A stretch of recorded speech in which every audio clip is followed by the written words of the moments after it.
जय हिंद साथियों, एग्रोमेनिया चैनल पर आपका हार्दिक स्वागत है, अभिनंदन है। मैं हूं आपका दोस्त अक्षयचार और हम कर रहे हैं साइकोलॉजी। रीड के सापेक्ष में जो हम एंटीबायोटिक साइकोलॉजी कर रहे हैं, जिसका हमने पहला चैप्टर किया था, जिसके अंदर हमने जाना था कि मनोविज्ञान क्या है, मनोविज्ञान के विषय, अर्थ, प्रकृति और क्षेत्र के बारे में हमने बातें की थी। दूसरा जो चैप्टर हुआ था वो हमारा था बाल विकास। बाल विकास के अंदर हमने जाना था कि बाल विकास क्या होता है, वृद्धि और विकास क्या होता है और विकास के क्या क्या नियम हैं। तो आज हम जानेंगे कि जो बाल विकास है उसको प्रभावित करने वाले कारक, किसको? बाल विकास को, या जो हमारे विकास को प्रभावित करने वाले कारकों के बारे में हम जानेंगे। प्रभावित करने वाले कारक, कि जो हमारा विकास है वो किसी न किसी प्रकार से प्रभावित होता रहता है, तो उन कारकों के बारे में हम बात करेंगे। ठीक है, प्रमुख कारक कौन कौन से रहते हैं? बाल विकास को प्रभावित करने वाले प्रमुख कारक हैं वंशानुक्रम। वंशानुक्रम का मतलब है हेरिडिटी। जो चीज़ें हमें माँ बाप से प्राप्त होती है उसका हमारे विकास पर बहुत ज़्यादा प्रभाव पड़ता है। तो सबसे जो प्रमुख कारक है वो है वंशानुक्रम। उसके बाद में जो कारक आता है वो है वातावरण। जो हमारे आसपास का इन्वायरमेंट है उसके कारण हमारे विकास पर बहुत सा प्रभाव पड़ता है, और उसी प्रभाव के कारण क्या, ठीक है, विकास कम या ज़्यादा होता रहता है। इसके अलावा तीसरा जो प्रमुख टॉपिक है, जो कारक है जो हमें प्रभावित करता है, वो है परिपक्वता और अधिगम।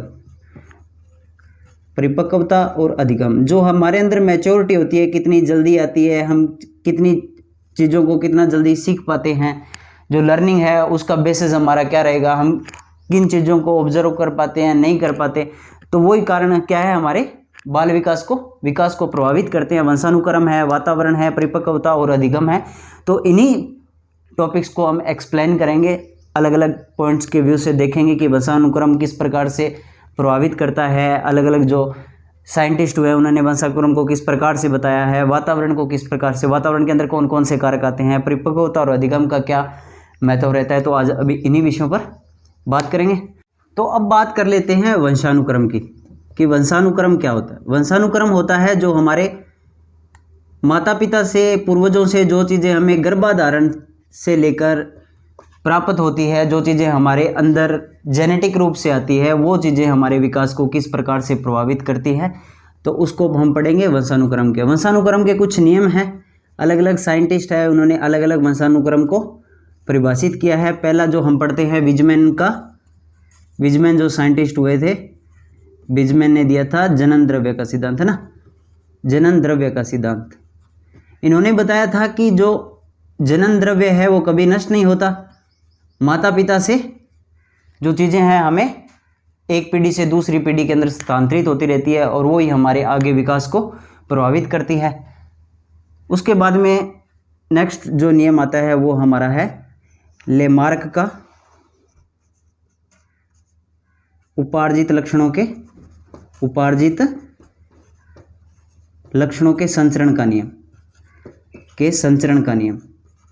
लेमार्क ने कहा था कि जो चीज़ें हम अपने जीवन के अंदर अर्जित करते हैं, जो चीज़ें हम इन्वायरमेंट से अर्जित करते हैं, वो चीज़ें एक पीढ़ी से दूसरी पीढ़ी के अंदर क्या है, ट्रांसफ़र होती है। जैसे उन्होंने जिराफ का उदाहरण दिया था कि जो साउथ अफ्रीका है वहाँ की वनस्पति धीरे धीरे खत्म होने लगी थी, तो जिराफ की गर्दन क्या है, लंबी होती गई, और धीरे धीरे कालांतर के अंदर जिराफ लंबी गर्दन वाला जानवर बना। उसके बाद में हमारे विजमैन भाई साहब ने फिर, अब लेमार्क के कुछ आलोचक आए, उन्होंने बताया कि लेमार्क भाई जी थे ज़्यादा थोड़ी शाना, मैं भी थोड़ा शाना यार, ये क्या बात करने लग रहे हो। अगर ऐसा पॉसिबल होता तो हमारी बकरियां या तो बेवकूफ़ है या तुम्हारे जिराफ है वो ज़्यादा शाने, है ना। तो विजमैन ने उपार्जित लक्षणों के जो सिद्धांत है उसका असंचरण का सिद्धांत दिया था, कि ऐसा कुछ नहीं होता, जो चीज़ें उपार्जित लक्षण हैं वो एक पीढ़ी से दूसरी पीढ़ी के अंदर स्थानांतरित नहीं होता। अगर ऐसा होता तो हिंदू धर्म के अंदर जो लड़कियां हैं वो अपने कान छिदवाती हैं, तो आने वाली पीढ़ियों के अंदर भी लड़कियों के कान छिदवाने क्यों पड़ते, वो अपने आप छिदे हुए होते। उन्होंने क्या किया था, चूहे पर प्रयोग किया था। चूहे की कुछ स्पीसीज ली थी, उनकी पूंछें काट दी गई। 20 पीढ़ियों तक इन्होंने निरंतर अध्ययन किया, तो जो भी नई पीढ़ी के अंदर जो बच्चे आ रहे थे क्या, चूहे के उसके पूंछ थी, इसका मतलब क्या, जो उपार्जित लक्षण है वो एक पीढ़ी से दूसरी पीढ़ी के अंदर स्थानांतरित नहीं हो रहे थे। अब हम बात करते हैं गाल्टन का जैव सांख्यिकी सिद्धांत।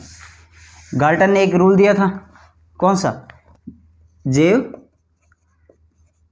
सांख्यिकी सिद्धांत। ठीक है, इसके अंदर गाल्टन महोदय ने यह बताया था कि जो जीव द्रव्य है वो सिर्फ माता पिता से ही नहीं आता, जबकि माता पिता के अलावा जो हमारे पूर्वज हैं, दादा है, उससे भी दादा, आगे परदादा, इन सब से धीरे धीरे एक पीढ़ी से दूसरी पीढ़ी के अंदर जो हमारे विकास के लिए जो जरूरी जीन हैं वो एक पीढ़ी से दूसरी पीढ़ी के अंदर स्थानांतरित होते रहते हैं, जो हमारे विकास पर प्रभाव डालते हैं। उसके बाद में मेंडल भाई साहब आए। मेंडल ने वंशानुक्रम को लेकर कुछ नियम दिए।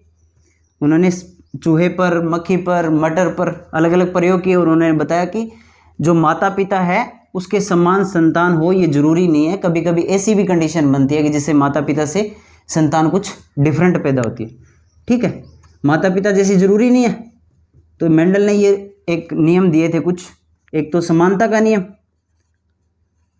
समानता के नियम को अगर हम बात करें तो उसमें उन्होंने क्या बताया था, जिसी ईंट विषय खोरो, इसी मार इसी माँ को छोड़ो। तो वही बात थी कि समानता के अंदर बिल्कुल सम्मान। अपने बागड़ी में कहते नहीं, ऊंदरा का जमड़ा तो बिल्ली खोद सी। तो जैसे माँ बाप उनकी बिल्कुल जैसी ही उनकी संतान। उसके बाद में उन्होंने रूल दिया था भिन्नता का नियम। भिन्नता के नियम के अंदर उन्होंने ये बताने की कोशिश की कि जरूरी नहीं है कि माता पिता के बिल्कुल जैसे ही हो, कुछ अलग भी हो सकते हैं। ठीक है, अपने बागड़ी में क्यों है कि इन पर के ठकेंगी छियाँ पड़ी है कि वो माँ बाप के बातें कम मानना, कि दूसरे का व्यवहार ज़्यादा अर्जित करने लग रहे हो, तो के आप कह दें इन पर के ठकेंगी छियाँ पड़ी है। तो कुछ ना कुछ डिफरेंस आता है जो हमारे विकास को प्रभावित करता है। माँ बाप अगर बोने हैं तो कई बार ऐसा भी होता है कि संतान क्या है, बड़ी हाइट की हो जाती है। उसके बाद में आता है एक सिद्धांत इन्होंने दिया था, प्रत्यागमन का सिद्धांत। ये बिल्कुल ही अपोजिट। ठीक है, जैसे माता पिता उससे बिल्कुल अलग, फिर के वह ओ घट की पर गए। तो की पर गई वाली बात क्या है, मेंडल का प्रत्यागमन का जो रूल है उस हिसाब से कि कभी कभी संतान है वो बिल्कुल ही माता पिता से अलग दिखती है। भिन्नता के अंदर कभी कभी माता पिता जैसी दिखती है, लेकिन कभी कभी क्या है, अलग दिखती है। और समानता का नियम क्या कहता है, ये बिल्कुल जैसे माता पिता, डिटो कार्बन कॉपी है। तो ये थे मेंडल के कुछ नियम। तो अब हम बात कर लेते हैं वातावरण की, कि वातावरण किस प्रकार से बच्चों को प्रभावित करता है, विकास को प्रभावित करता है। जो दूसरा हमारा मेन कारक है वो है वातावरण। वातावरण के अंदर हम क्या जानते हैं, अगर हम वातावरण शब्द को देखें तो वात और आवरण से मिलकर बना है। वात का मतलब है हवा, हवा का जो आवरण हमारे चारों ओर रहता है वो क्या है, वातावरण। इसी का एक पर्यायवाची शब्द है पर्यावरण। वातावरण के अंदर संधि पूछे तो कौन सी है, दीर्घ संधि। हिंदी पे थोड़ा ध्यान दे लो, क्योंकि रीट के अंदर हिंदी भी उतना ही महत्व रखती है जितना कि साइकोलॉजी। तो हमारे पास फिर एक शब्द आता है वातावरण से रिलेटेड की पर्यावरण। पर्यावरण किन शब्दों से मिलकर बना है, परि प्लस आवरण। कौन सी संधि है, तो सर यहाँ यण संधि है। ठीक है, तो हमारे आसपास के वातावरण के अंदर जितने भी कारक है, जिस प्रकार का हमारे आसपास इन्वायरमेंट है, हमें बताया जाता है कि मारे तो यार पढ़ाई और माहौल ही को नहीं, मार तो यार नौकरी कोई परिवार में ही कौन लगेड़ो। तो उस माहौल के अंदर हम किस प्रकार से ग्रो कर पाते हैं, वो हमारे विकास को किस प्रकार से प्रभावित करते हैं। तो जो दूसरा सबसे बड़ा कारक है वो है वातावरण कारक। वातावरण कारक के अंदर हम कुछ अलग अलग कारकों की बात कर लेते हैं। तो सबसे जो पहला आता है वो है परिवार का वातावरण। परिवार का वातावरण कि परिवार किस प्रकार से है, परिवार का माहौल किस प्रकार से ना, तो ये क्या है, हमें प्रभावित करता है। वातावरण के अंदर अगर बालक की बात करें कि बालक वातावरण के क्या है, उच्च ऊर्जा तंत्र, उच्च ऊर्जा तंत्र संगठन है। एक बालक वातावरण के अंदर उच्च ऊर्जा तंत्र है। एक रोस महोदय आए थे, रोस महोदय ने यह बताया था कि वातावरण कोई बाहरी शक्ति है जो हमें प्रभावित करती रहती है नहीं, कोई हवा हुआ है कि जो कि मन प्रभावित करती रहे। कण के हो रोस, रोस के क्यों, कि वातावरण है वो कोई बाहरी शक्ति है जो हमें प्रभावित करती है। तो परिवार की बात कर लेते हैं। तो परिवार किस प्रकार से प्रभावित करता है ना, परिवार अनौपचारिक शिक्षा का प्रमुख साधन है। अनौपचारिक शिक्षा का प्रमुख साधन है। अनौपचारिक शिक्षा क्या होती है? अनौपचारिक शिक्षा वह शिक्षा जिसके अंदर ना है तो कोई स्थान निश्चित होता है, ठीक है, ना कोई जगह निश्चित होती है, टाइम निश्चित होता है, किसी भी प्रकार की बाउंडेशन नहीं रहती ना, मतलब अनियंत्रित परिस्थितियों के अंदर जिस शिक्षा को हम ग्रहण करते हैं तो वो क्या है? अनौपचारिक शिक्षा का। तो अनौपचारिक शिक्षा का प्रमुख साधन क्या है? परिवार है। बच्चा सबसे ज्यादा कहाँ से सीखता है? परिवार से। तो पेस्टालॉजी ने क्या कहा था? पेस्टालॉजी बाल विकास को लेकर ये कहा था कि परिवार है वो प्रथम पाठशाला है बच्चे की। किसने कहा था? पेस्टालॉजी ने। जहाँ की बच्चा अच्छे से सीख पाता है, जो सारा ज्ञान है वो सबसे पहले कहाँ से लेता है? बच्चा परिवार से लेता है। तो फिर उसके बाद में एक फ्रोबेल महोदय थे। फ्रोबेल भाई साहब क्या कहते हैं कि जो माँ होती है वो बच्चे की आदर्श अध्यापिका होती है, और बच्चे को सबसे ज़्यादा ज्ञान कौन दे सकता है? माँ। घरेड़ बात करता है पापो के नहीं तो तेरो बिगाड़े है। तो फ्रोबेल महोदय ने भी यही कहा है कि माँ आदर्श अध्यापिका है, वो बच्चे को अच्छा सिखा सकती है। अगर इनमें कहीं ना कहीं कोई 19-21 होती है तो बच्चे के विकास पर प्रभाव पड़ता है। तो अनौपचारिक शिक्षा का जो सबसे प्रमुख साधन माना गया है उसे परिवार को। परिवार के अंदर विकास को प्रभावित करने वाले कुछ कारक जैसे आर्थिक स्थिति। अगर घर की आर्थिक कंडीशन सही नहीं है तो बच्चे के विकास पर बहुत प्रभाव पड़ेगा। बच्चा वो चीज़ें नहीं सीख पाएगा उन्हें जो सीखनी थी। माता पिता का असंतोषजनक वैवाहिक जीवन, असंतोषजनक वैवाहिक जीवन है वो बच्चे पर प्रभाव डालेगा। अब घरे कहाँ सोनती रहे मम्मी पापा न्यारा लड़ा अलग अलग बातें लगे तो बच्चों के सीखेगो भाई लड़ाई झगड़ा बंग विकास हो सीखिया। तो असंतोषजनक वैवाहिक जीवन। इसके अलावा बात करें तो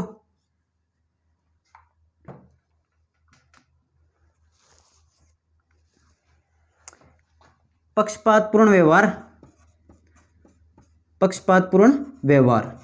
अब बच्चे के साथ अपने पक्षपात करेंगे, व्यवहार करेंगे, कभी न तो मोटड़ो को लो दूध को गाला है, मैंने छोटियों को लो गाला है, तो बच्चे के विकास पर प्रभाव पड़ेगा। उसकी मेंटलिटी सही नहीं रहेगी, ठीक है। और बाकी सब चीज़ें गुस्सा, लड़ाई झगड़े ये तो होगा ही। इसके अलावा अगर बात करें तो ज़रूरत से ज़्यादा प्यार, ज़रूरत से ज़्यादा लाड प्यार भी बच्चे को बिगाड़ देता है, विकास को प्रभावित करता है। तो बच्चों को ज़्यादा लाड प्यार नहीं करना चाहिए, ठीक है, बैलेंस करके चीज़ों को कि हाँ यहाँ ज़रूरत है प्यार की, यहाँ नहीं है। जो जिन चीज़ों के बिना भी रहा जा सकता है उन्हें रखना ही चाहिए। ऐसा नहीं है कि हाँ मार लें तो गिरा दें, इसको करा के तो बच्चों के थोड़ो बिगड़ जाओ, ठीक है। अब बात करें तो एक परिवार के अंदर जो सबसे बड़ी ज़रूरी चीज़ है वो है, कुछ फैमिली के अंदर कठोर नियंत्रण के अंदर बच्चों को रखा जाता है ना।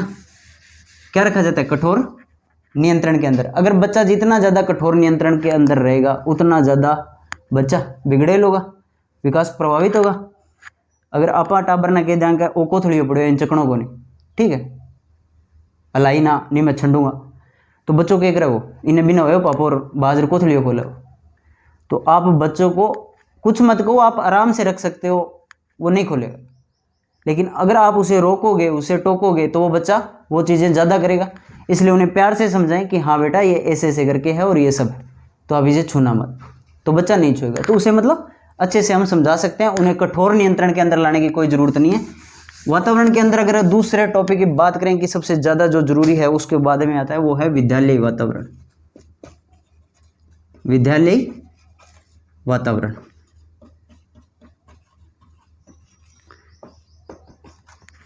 विद्यालयी वातावरण के अंदर बच्चा स्कूल में सीखेगा अलग अलग चीज़ें। क्या बच्चा सीखेगा? सबसे ज़रूरी चीज़ तो अनुशासन। अगर स्कूल का वातावरण इन्वायरमेंट सही नहीं है, स्कूल वाले स्टाफ ज़्यादा बच्चों पे ध्यान नहीं दे रहे हैं, तो क्या बच्चा सीखेगा नहीं। तो औपचारिक शिक्षा का जो प्रमुख साधन है वो हमारे पास क्या रहता है? औपचारिक शिक्षा। औपचारिक शिक्षा मतलब वही बात कि जिसके अंदर स्थान समय कुछ भी निश्चित नहीं होता है तो वो अनौपचारिक, और जिसके अंदर जो चीज़ें फिक्स रहती है वो क्या है? औपचारिक। औपचारिक शिक्षा या फॉर्मल शिक्षा हमें कहाँ से प्राप्त होती है? विद्यालय से। ठीक है। तो उसके बाद में हम बात कर लेते हैं फ्रोबेल महोदय की। फ्रोबेल महोदय ने क्या कहा था टीचर को? बताया था जो स्कूल में टीचर होता है वो क्या होता है? माली होता है। बच्चों का जो बाग है, बच्चों का जो बगीचा है, उसका कुशल माली होता है कौन? टीचर। किसने की थी ये बात? फ्रोबेल महोदय ने। फ्रोबेल महोदय ने जो जर्मनी के एक एजुकेशन साइकोलॉजिस्ट थे, उन्होंने क्या है, किंडरगार्टन की रचना की थी। किसकी रचना की थी? स्थापना की थी किंडरगार्टन की। कब की थी? तो की थी 1837 के अंदर। कहाँ की थी? ब्लैकेनबर्ग के अंदर। 1837 के अंदर फ्रोबेल महोदय किंडरगार्टन की जो स्थापना करते हैं ब्लैकेनबर्ग के अंदर। इन्होंने बताया था कि पूर्व प्राथमिक शिक्षा के अंदर बच्चों को खेल खेल के अंदर, किंडरगार्टन क्या है? खेल विधि। खेल विधि के जन्मदाता कौन है? फ्रोबेल महोदय। फ्रोबेल महोदय ने कहा था 3 से लेकर 6 साल की जो एज है उसके अंदर बच्चों को हम खिला के गेम खिलाएंगे और वो बच्चे सीखेंगे। ठीक है। ये किंडर जो हमारे फ्रोबेल महोदय ये थोड़े से लेट आए थे। हमारे वाला टाइम था तो ऐसे सर, प्रिंसिपल सर खड़ा करते थे कि बताओ कांच गोली कौन कौन खेलो, तू खड़े होके बता दे, फिर वो एक नाम ले दे, मैं तन कौन मारूँ। ठीक है। फिर वो एक नाम ले दे तो गुरुजी सोनियो, फिर वो दूसरा नाम ले दो कि तू खड़े हो जा, सोनियो खड़े हो जा, एक नाम ले दे तन कौन मारूँ। ऐसे करते करते सारा स्कूल खड़ा हो जाता था और फिर सबके पढ़ती थी। अभी मैं एक दिन एक गवर्नमेंट स्कूल में गया तो वहाँ एक टीचर कांच गोली से बच्चों को गेम खिला रहा था। मैंने पूछा सर क्या कर रहे हो? हमारे पढ़ती थी, आप बच्चों को कांच गोली से खिला रहे हो। तो सर ने मुझे बताया कि ये बच्चे क्या कर रहे हैं, एक तो समाजीकरण सीख रहे हैं, बराबर हिस्सों में गोलियों को बांट दिया गया है, अब ये खेल रहे हैं, उनको जजमेंट आ रही है, गोलियां कितनी अंदर गई, कितनी बाहर गई, तेरे पास कितनी है, मेरे पास कितनी है, तो जोड़ घटाओ गुणा भाग सारा कांच गोलियों के माध्यम से टीचर सिखा रहा था। और हमें क्या कहते हैं कि जो को कांच गोली खेली बे ना जाओ, गली में कुण खड़े हो बे ना जाओ। तो क्या उस टाइम का अलग था। अभी कुछ बच्चों के जो एजुकेशनल साइकोलॉजी है उसका थोड़ा प्रारूप है वो चेंज हो चुका है, बच्चे बहुत अच्छे से सीख पा रहे हैं, उनका विकास है वो अच्छे से हो पा रहा है। तो हम बात कर लेते हैं अब विद्यालय कारकों के अंदर कि किस प्रकार से बच्चों को अलग अलग चीज़ें प्रभावित करती है। कि जो विद्यालय का भौतिक स्वरूप है, भौतिक स्वरूप है वो भी बच्चे के विकास को प्रभावित करेगा। बच्चों को गर्मी लग रही है, बच्चे किस प्रकार सीख पाएंगे? सर पंखा नहीं चल रहा, एसी नहीं चल रही ना, तो वो नहीं सीख पाएंगे। जो दोषपूर्ण पाठ्यक्रम है, सिलेबस ही गलत पढ़ाया जा रहा है, तो बच्चे नहीं सीख पाएंगे। और बाकी वही बातें कि ज़रूरत से ज़्यादा नियंत्रण, ज़रूरत से ज़्यादा खुला छोड़ देना, ठीक है, अनुशासन के साथ बच्चों को ना पढ़ाना, बच्चों को अनुशासन के लिए प्रेरित नहीं करना, ये सब चीज़ें क्या है, जो विद्यालय का जो वातावरण है वो बच्चों के विकास को प्रभावित करता है। उसके अलावा हम वातावरण के अंदर बात कर लेते हैं सामाजिक वातावरण की।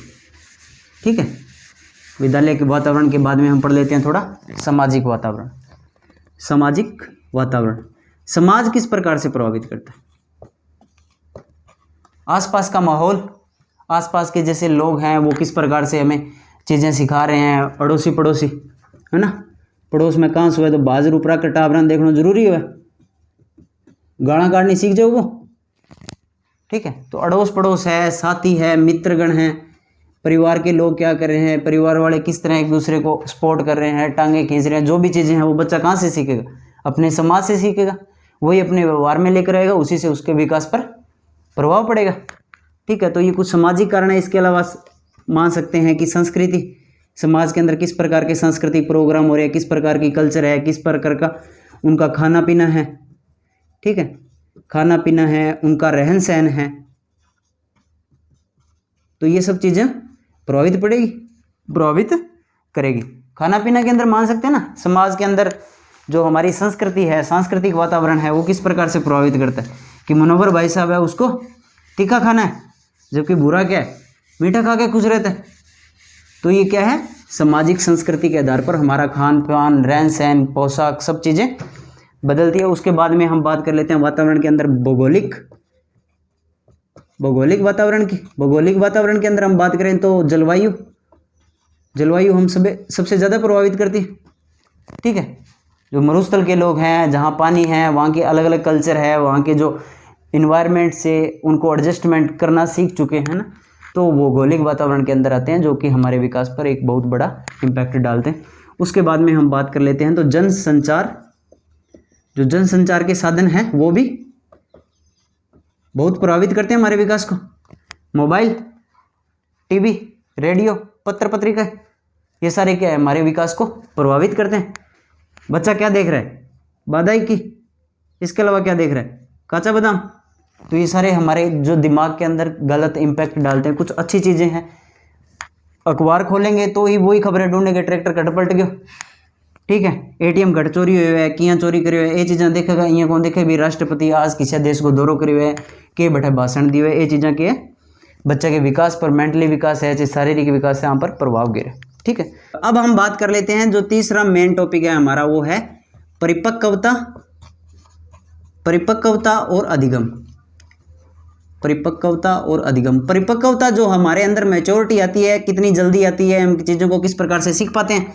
और अधिगम की चीज़ों की हमारी जो सीखने की शक्ति है, जो हम चीज़ें आसपास के जो इन्वायरमेंट से सीख रहे हैं, अनुकरण करने के बाद है ना, देख के, सुन के, बोल के जो भी चीज़ें सीख रहे हैं, उसका हमारे विकास पर प्रभाव पड़ता है। तो परिपक्वता शब्द का सर्वप्रथम प्रयोग किसने किया था? परिपक्वता शब्द का सर्वप्रथम प्रयोग किसने किया था? तो ये किया था अर्नोल्ड गैसेल ने। किसने किया था? अर्नोल्ड गैसेल ने। परिपक्वता शब्द का, परिपक्वता शब्द से तात्पर्य यही है कि जो हमारे अंदर मैच्योरिटी आती है वो क्या है? वंशानुक्रम से है। परिपक्वता शब्द का किसके साथ संबंध होता है? तो ये होता है वंशानुक्रम से। और जो अधिगम शब्द है इसका संबंध किससे है? वातावरण से, ठीक है। हम वातावरण से सीखते हैं, अधिगम करते हैं, जो भी चीज़ें बाहर की चीज़ें हैं वो किससे? वातावरण से सीखते हैं। तो परिपक्वता का संबंध वंशानुक्रम से है, जबकि अधिगम का संबंध वातावरण से है। वंशानुक्रम का वातावरण पर प्रभाव पड़ता है, तो हम कह सकते हैं कि परिपक्वता का क्या है? अधिगम पर प्रभाव पड़ता है। पर अधिगम का परिपक्वता पर कोई प्रभाव नहीं पड़ता। तो वातावरण का वंशानुक्रम पे कोई प्रभाव नहीं पड़ता, जबकि वंशानुक्रम का वातावरण पे प्रभाव पड़ता है। तो इस प्रकार जो सबसे इंपॉर्टेंट चीज़ रहती है कि जो हमारे विकास के अंदर वंशानुक्रम है, वातावरण है, इसके साथ परिपक्वता और अधिगम भी बाल विकास को, जो हमारे विकास को क्या है? प्रभावित करते हैं। तो ये थी बाल विकास को कुछ प्रभावित करने वाले कारकों के बारे में बातचीत। होप कि आपको ये सेशन अच्छा लगा होगा, ठीक है। क्लास को आप अपने दोस्त लोगों के साथ जो रीट की तैयारी कर रहे हैं, first grade, second grade, lab assistant, C TET, UP TET, super TET, जो भी आपके दोस्त हैं जिन साइकोलॉजी की जो तैयारी कर रहे हैं, उनको आप ये क्लासें भेज सकते हो। और चैनल को ज़्यादा से ज़्यादा सब्सक्राइब कर लो, क्योंकि नया चैनल है तो थोड़ा सा अच्छा लगता है, मोटिवेशन मिलता है कि हमें भी थोड़ा काम करने के लिए प्रेरणा मिलती रहे। तो फीस वही है जो हमारी क्लासेज है, इसकी फ़ीस क्या है? चैनल को सब्सक्राइब है, लाइक है, कमेंट सेक्शन में बता दीजिए कि आपको सेशन कैसा लग रहा है, ठीक है।